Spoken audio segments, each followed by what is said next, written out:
You are listening to Radio Koraput. Today we are going to read a story being told by Srima, the mother, to the children of the world.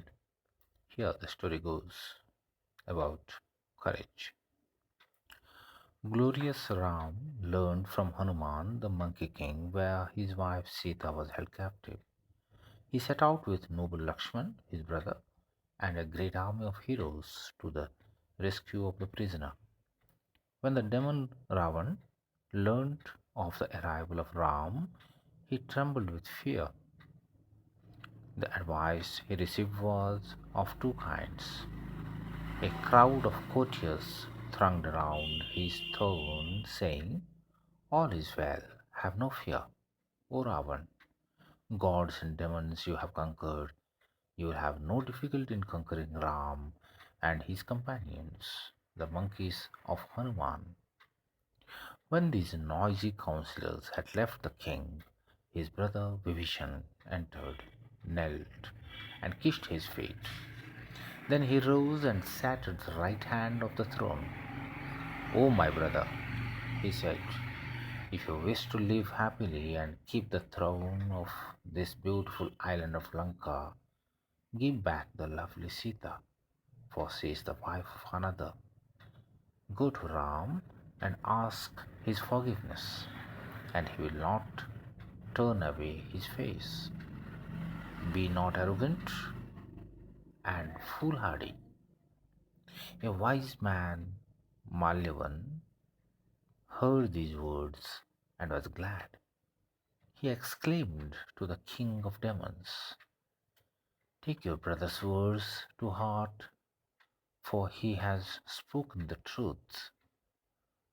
"Both of you have evil designs," replied the king, "for you take the side of my foes."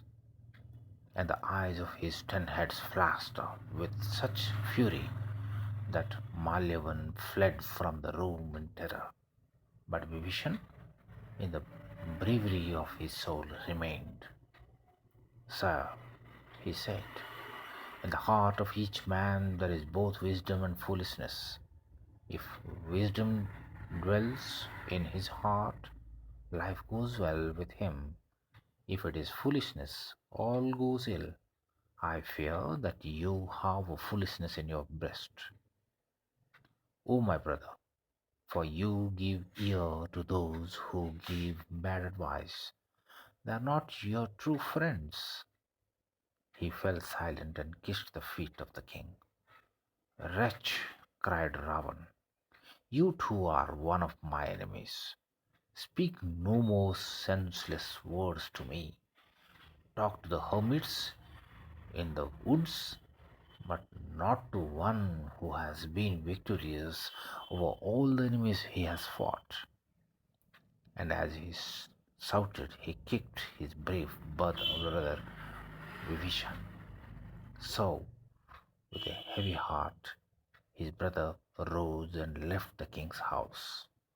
Knowing no fear, he had spoken frankly to Ravan, and since the 10 headed one would not listen, Vibhishan had no choice but to leave.